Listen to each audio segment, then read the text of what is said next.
여러분, 어렸을 때 우리 모두가 한 번씩은 다 해봤으리라 생각이 드는데요. 숨바꼭질 하셨던 추억들이 다 있죠. 참 어렸을 때 참 놀이 문화가 없었던 우리들에게는 참 유일한 놀이였지 않나 그렇게 생각이 듭니다. 숨바꼭질을 할 때 이 술래가 1에서부터 10까지 이제 숫자를 세알리죠. 숫자를 세알리기보다는 그 숫자에 맞추어서 음률에 맞추어서 무궁화 꽃이 피었습니다.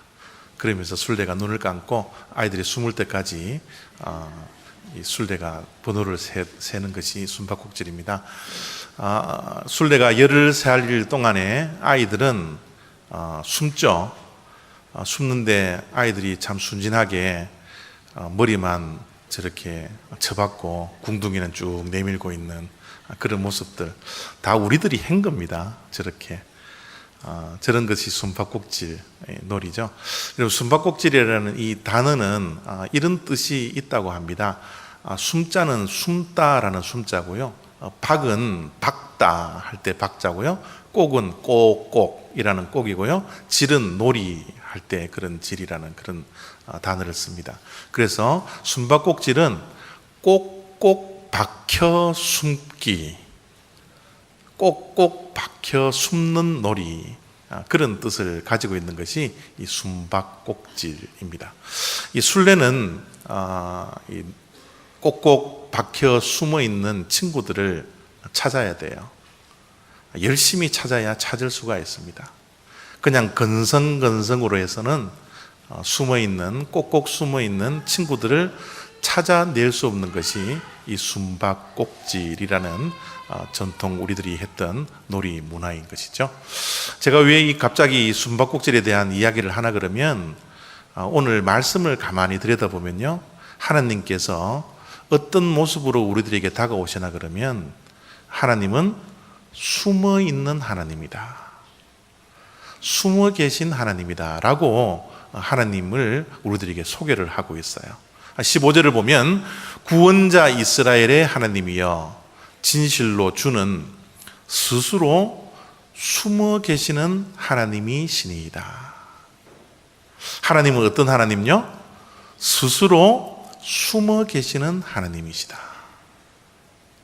숨어 계시다라는 것은 없는 게 아닙니다. 단지 보이지 않을 뿐이시죠.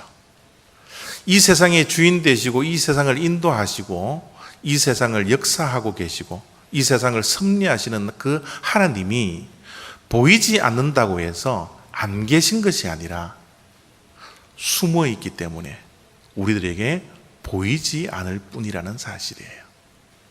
근데 사람들은 하나님께서 보이지 않는다고 해서 하나님은 없다라고 생각하는 사람들이 의외로 너무너무 많습니다. 그들을 일명 무신론자라고 그러는데요. 여러분, 우리가 인생을 살다 보면 또 신앙생활을 하다 보면요, 또 하나님께서 보이지 않기 때문에 정말 하나님께서 계실까, 또 우리의 인생을 이끌어 가시는 인도자일까, 우리의 인생, 아니 이 세상 모든 만물의 주권자 되시는 그 주인이 하나님이 맞을까 라고 때로는 의심할 때도 사실은 있게 되더라는 것이죠. 제가 우리 올리브교회에 오면 우리 성도님들에게 제자 훈련을 할 때 책을 많이 읽혀드립니다. 책을 많이 읽혀드리는 이유는 우리의 신앙의 폭을 좀 넓히기 위해서예요. 우리의 신앙도 좁아지면 안 되거든요. 많은 것을 보아야 합니다. 간접 경험이라도 좀 하나님에 대해서 광범위하게 알아야 합니다. 그래서 책을 많이 읽히는데, 이 제자 훈련하는 가운데 제가 필립 얀시라는 정말 탁월한 글쟁이의 책들을 제가 많이 읽힙니다. 그 가운데 우리 성도님들이 많이 읽으셨겠지만 하나님 당신께 실망했습니다 라는 책이 있어요. 하나님 당신께 실망했습니다. 여러분, 물론 저 책의 내용이 이제 세 단락으로 나누어지는데, 하나님 당신께 실망했습니다라는 그 클라이막스가 이 마지막 부분, 나오는데요. 그 마지막 부분에 그 필립이 안씨가 하는 질문이 뭐냐면, 왜 하나님께서 숨어 계십니까? 왜 하나님께서 침묵하십니까? 하나님께서 살아계시다면 왜 이 세상에 이런 일들이 일어날 수밖에 없습니까? 라는 질문을 가지고서 세 번째 단락을 전개를 해 나가는데요. 그 전개하는 가운데, 책 내용 가운데 이런 말이 저는 덜 잊혀지지 않고 가슴 속에 남아있는 한 문장이 있습니다. 그 문장이 뭐냐면요, 하나님께 한 번도 실망하지 않은 사람은 분명히 무신론자이다. 우리가 하나님이 존재한다는 것을 믿고 신앙생활을 하는데요, 우리가 신앙생활을 하는데 참으로 하나님께 실망할 일들이 얼마나 많은지 몰라요. 만약 하나님께서 존재하지 않는다라고 생각을 하면 실망할 이유도 없어요. 그러나 하나님이 존재한다는 사실을 우리가 믿고 있기 때문에 우리의 신앙의 여정을 걸어가다 보면 때로는 하나님께 실망할 일들이 얼마나 많이 있는지 모른다는 거예요. 특별히 시편을 보면 다윗의 이야기가 많이 나오는데요, 이 다윗이 하나님에 대한 실망의 이야기를 얼마나 시편을 통해서 많이 하는지 몰라요. 무신론자이기 때문에 하는 실망이 아닙니다. 하나님을 믿기 때문에, 하나님이 우리의 기도를 응답해 주시는 하나님이라는 사실을 믿기 때문에 응답이 없고 침묵하시는 그 하나님을 바라보면서 저런 절규의 말씀들을 시편 속에 얼마나 기록해 놓았는지 몰라요. 대표적으로 시편 13편 1절을 보면요, 여호와여 어느 때까지니까 나를 영원히 잊으시나이까? 주의 얼굴을 나에게서 어느 때까지 숨기시겠나이까? 감히 하나님께 할 수 없는 부르짖음, 하나님 언제까지 숨어 계십니까? 하나님께서 나의 공경에 처해 있을 때, 환난 속에 있을 때, 질병 속에 있을 때 하나님은 왜 이렇게 응답하시지 아니하고 침묵만 하고 계십니까? 하나님 정말 실망입니다 라는 그런 부르짖음을 다윗이 시편을 통해서 얼마나 많이 했는지 몰라요. 1년 전에 한국의 세월호 사건을 기억하십니까? 여러분, 얼마나 많은 무고한 백성들, 그 가운데 학생들이 죽어갔습니까? 어른들의 말 한마디, 가만히 있으라는 그 말 한마디 때문에 그 배에서 헤어나오지 못하고 수장되어졌던 그 아이들의 모습들이 우리의 기억 속에 있지 않습니까? 여러분, 아이들이 한 명이라도 살아나올 수 있도록 정말 온 국민이 염려하고 걱정하고, 특별히 한국 교회에서 새벽마다 모여서 하나님께 간구했지 않습니까? 한 명이라도 살려내라고. 하나님이 기적의 하나님이고 능력의 하나님이라면 단 한 명이라도 생존할 수 있도록 우리가 얼마나 기도를 많이 하고 얼마나 눈물을 많이 흘렸어요. 그러나 하나님은 기적을 베풀어 주시지 않았습니다. 이런 일들이 이 세상을 살아가는 동안 얼마나 다반사처럼 발생하고 있는 사건들입니까? 이런 일들이 있을 때마다 하나님이 이 세상을 주관하고 계시고 이 세상을 다스리고 이 세상을 인도하시고 하나님이 선하시고 사랑이라면 어떻게 이런 일들이 우리 인류 앞에, 우리의 동족 앞에, 우리의 형제 자매 앞에 일어날 수 있겠습니까? 우리가 하나님을 믿고 있기 때문에 하나님께 실망하는 일들이 우리들에게 있을 수 있다는 거예요. 예수님도 동일합니다. 예수님께서 십자가에 돌아가실 때 부르짖었던 그 부르짖음을 여러분 기억하시잖아요. 엘리 엘리 라마 사박다니, 하나님 하나님 나를 왜 버리시나이까? 하나님이 살아계시고 내 아버지라면 나를 어떻게 이렇게 버려두실 수 있습니까? 예수님도 이 땅에 십자가에 달려 돌아가시면서 하나님에 대해서 실망하는 그 언어를 쏟아내셨지 않습니까? 이사야서의 본문의 내용, 상황이었던 여러분 이스라엘 백성들이 하나님을 믿지 않는 이방인 나라에게 멸망을 당하고 포로로 잡혀가는 그 모습을 바라보면서 이스라엘 백성들이 부르짖습니다. 하나님의 백성이 어떻게 이런 일들이 일어날 수 있느냐고. 하나님의 백성이라면 하나님께서 끝까지 보호해 주시는 그 나라가 되고 그 백성이 되어야 되는데 하나님 어찌하여 이런 일들이 우리들에게 있을 수밖에 없습니까? 그것도 하나님을 믿지 않는 이방인들의 손에 나라가 멸망하고 포로로 잡혀가는 그 비참함이 우리의 인생 가운데 있습니까? 하나님이 정말 살아계시기라도 한단 말입니까? 하나님 너무 실망입니다. 여러분, 우리의 인생 가운데서도 형통한 일들이 있을 때는 참 여러분 신나게 하나님 예배하고 하나님 따라다니면서 순종할 수 있지만 고난과 환난과 어려움에 처해 있을 때 우리의 눈에 눈물이 마르지 않았을 때 하나님, 정말 하나님께서 살아계시다면 왜 내 눈에 있는 눈물을 씻어주지 않습니까? 왜 나에게 이런 일들이 발생할 수밖에 없습니까? 하나님께서 나를 사랑하신다면 이런 부르짖음, 하나님에 대한 실망이 우리의 심령 깊숙한 곳에서는 누구나가 한 번씩은 경험해 보지 않았습니까? 우리의 인생이 하나님을 믿고 하나님께 순종하고 신앙생활 열심히만 하면 모든 것들이 다 형통할 줄 알았는데 때로는 우리의 가정이 무너지고 내 인생이 무너지고 내 건강이 무너지고 내 물질이 무너지고 관계가 무너지는 그런 어려움 속에 처해 있을 때가 얼마나 많이 있습니까? 하나님이 살아계시다면 어떻게 이런 일이 있을 수 있을까? 하나님은 우리들에게 임마누엘이라고 영원히 너희와 함께 하리라고 약속해 주셨는데 하나님이 우리와 함께 하신다면 우리의 모습이 왜 이렇습니까? 때로는 우리가 하나님을 믿는 신앙인으로서 가지는 실망감이 우리의 인생을 덮어버릴 때가 얼마나 많은지 몰라요. 근데 여러분, 이런 실망 가운데 있었던 이스라엘 백성들, 포로로 잡혀가서 몇십 년 동안의 포로 생활을 하는 종노릇 노예 생활을 하고 있는 이스라엘 백성들에게 하나님께서는 이사야 선지자를 보내주셔서 이런 말씀을 전해주시는 거예요. 6절 말씀입니다.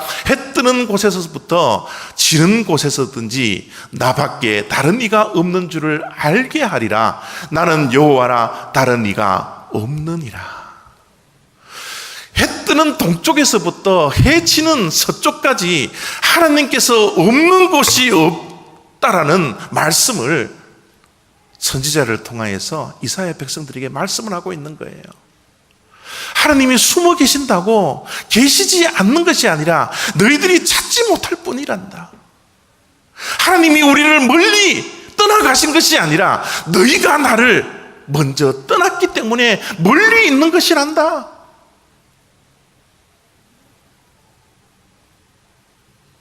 이 땅에 살아가고 있는 우리들에게도 하나님은 꼭꼭 숨어 계시고 그 숨어 계시면서 이 땅을 다스리고 우리의 인생과 우리의 가정과 우리의 생업들을 다스려 가시는 그 주권을 가진 그 하나님이시지만 우리는 눈에 보이지 않는 하나님, 그 하나님을 의심하고 실망할 때가 얼마나 많은지 모른다라는 것이죠.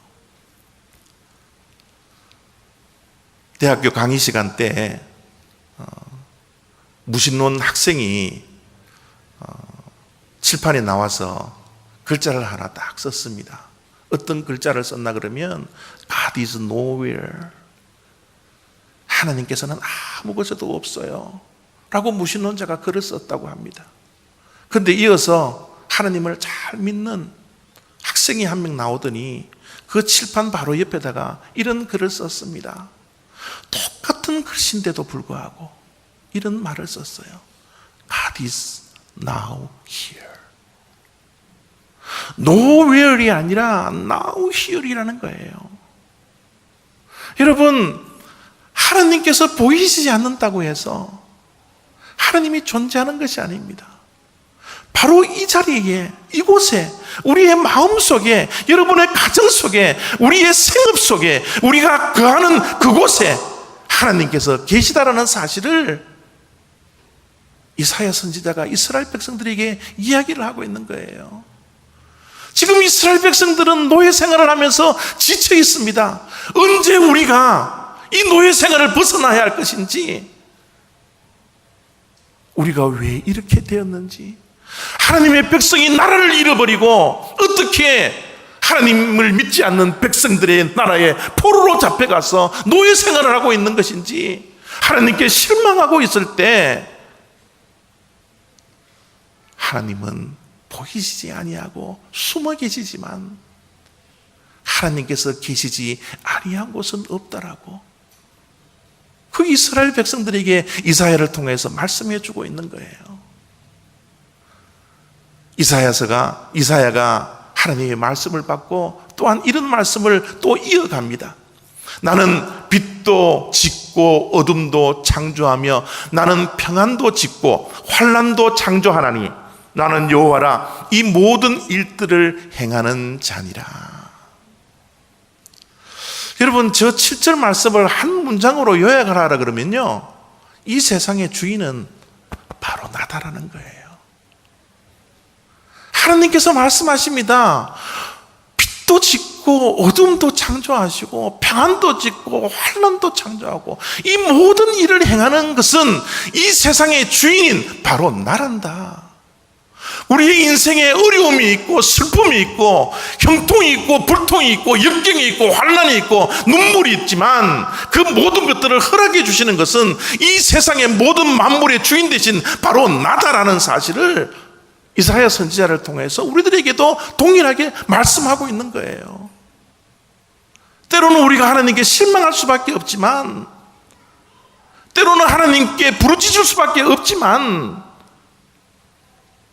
이 세상 모든 만물은 하나님의 계획대로, 하나님의 뜻대로, 하나님이 원하시는 대로 선하게 인도함 받는 그 인생의 모든 발걸음의 역사 가운데 하나라는 사실을 주님은 말씀을 통해서 우리들에게 밝혀놓고 있는 거예요.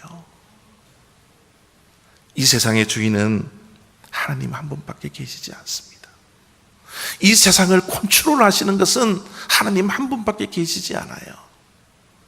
여러분, 욥기를 기억하시잖아요. 욥을 시험했던 사단, 여러분, 그 사단까지도 하나님의 통제 속에 있었던 것입니다. 하나님께서 허락하시지 않았더라면 사단이 함부로 욥에게 가서 그 시험을 줄 수가 없었어요. 하나님은 사단까지 통제하고 있습니다. 이 세상 모든 만물을 통제하고 있는 거예요. 하나님의 선하신 뜻 가운데 하나님의 의로우신 팔로 이 세상 모든 만물을 다스리시고 절대적인 주권으로 인도해 나가시고 있다는 사실을 이사야 선지자를 통해서 우리들에게 말씀해 주시고 있지 않습니까? 오늘 이사야서를 우리가 45장을 읽었는데요, 그 1절에 이런 기록을 또 우리들에게 보여주고 있습니다. 여러분, 이 말씀을 참 잘 기억해 보십시오. 지난 금요일 날 이사야서 강해를 할 때 제가 이번 주일 날 말씀을 그 1장을 이해를 하면 오늘 말씀이 이해될 것이라고 제가 말씀을 한 적이 있는데요, 여러분 1절을 제가 읽어보면 여러분 1절 말씀이 너무너무 놀라워요. 제가 읽어드립니다. 여호와께서 그의 기름 부음을 받은 고레스에게 말씀하시되 내가 그의 오른손을 붙들고 그 앞에 열국을 항복하게 하며 내가 그 앞에 문들을 열고 성문들이 닫히지 못하게 하리라. 여러분, 저 말씀이 왜 그렇게 놀라운 말씀인가 그러면, 여러분 이사야 선지자가 이사야를 썼을 때가 언제라고 그랬죠? 금요 예배에 나오신 분들 혹시 기억하십니까? 여러분, 북이스라엘이 멸망을 당하고 아수르의 멸망을 당하고 그 남쪽 땅을 바라보니까 그때 남쪽 땅의 왕이 누구였어요? 히스기야 왕.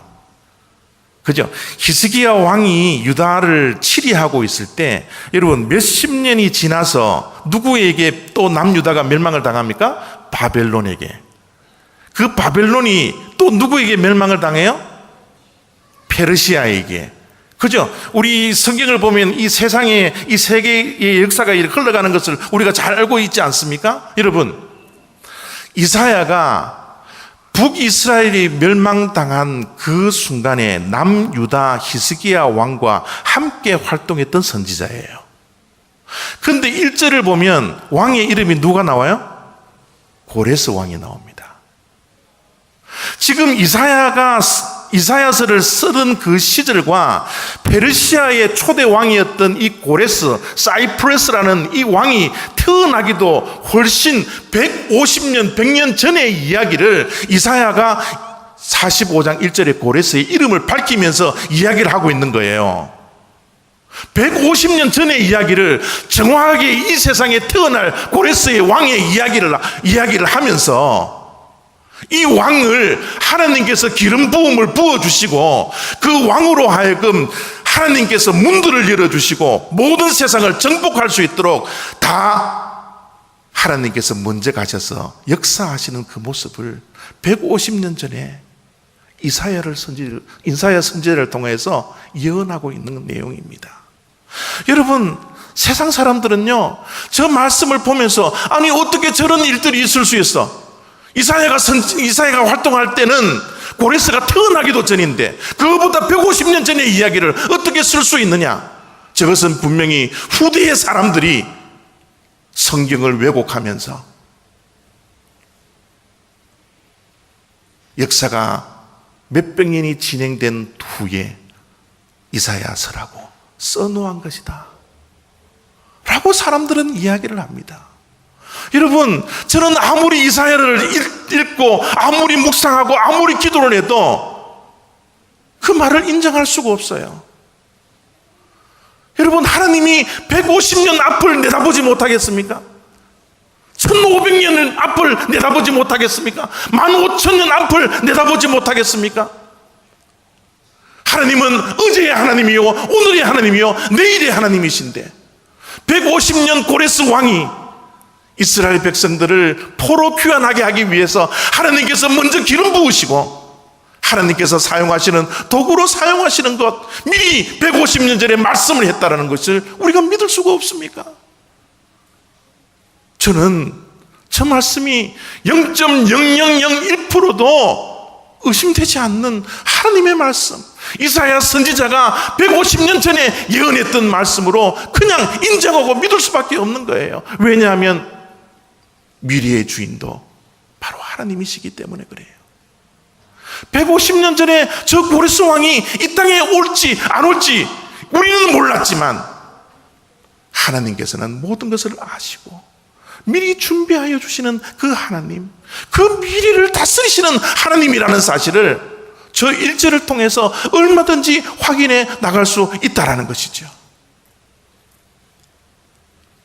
미래를 다스린 분이 하나님이시기 때문에 하나님만이 유일한 우리의 소망입니다. 하나님이 미래를 다스리지 않는다면 우리의 소망이 될 수 없어요. 하나님이 우리의 미래를 이끌어 가시지 않고 주관하여 주시지 않고 인도해 가시지 않는다면 하나님은 우리의 소망이 될 수가 없습니다. 하나님은 보이시지 않지만 살아계셔서 이 땅을 역사하시고 주관하시고 섭리하시고 계획하시고 하나님의 뜻에 따라 하나님의 선하신 뜻에 따라 우리를 인도해 가시기 때문에 하나님만이 우리의 유일한 소망이라는 사실이에요. 여러분, 눈에 보이는 것이 전부가 아닙니다. 눈에 보이는 현실이 전부가 아니에요. 눈에 보이는 세상이 전부가 아닙니다. 우리가 당하고 있는 어려움, 힘듦, 환난, 고난, 역경, 우리는 이 생을 포기할지 모르지만 낙심해서 포기하고 싶지만 하나님은 우리를 포기하지 아니하세요. 하나님은 우리를 포기하기보다는 우리에게 희망을 주시기를 원합니다. 우리의 앞일이 내일이 하나님의 손에 붙들려 있는데,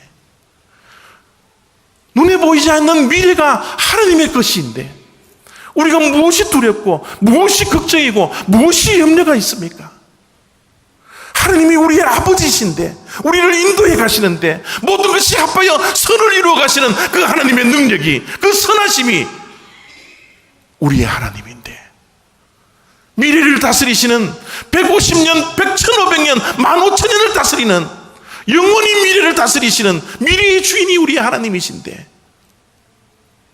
눈에 보이는 것 때문에 염려하고 걱정하고 두려워하는 그런 어리석은 모습이 우리들의 모습이지 않습니까? 우리의 미래를 하나님께 맡기십시오. 눈에 보이지 않는 우리의 장래의 일을 하나님께 맡기십시오. 우리의 자녀를 하나님께 맡기십시오. 지금 현재 눈에 보이는 그 모든 것이 전부가 아님을 여러분 꼭 기억하시고, 우리의 인생의 주인, 역사의 주인, 만물의 주인 되신 그 하나님을 바라보면서 날마다 당당하게 믿음으로 승리하는 저와 여러분들이 되었으면 좋겠습니다. 하나님이 이거를 원하시는 거예요. 하나님의 주권적인, 절대적인 주권을 가지고 이 세상을 다스린다라는 이 믿음이 우리들에게 있다면 내일 일을 염려하지 마십시오. 눈에 보이지 않는 그 하나님께서 우리를 선하게 사랑으로 인도해 가시는 하나님이라는 사실을 믿는 믿음으로 이 세상 당당하게 살아가는 저와 여러분 다 되시기를 부탁드립니다. 기도하겠습니다.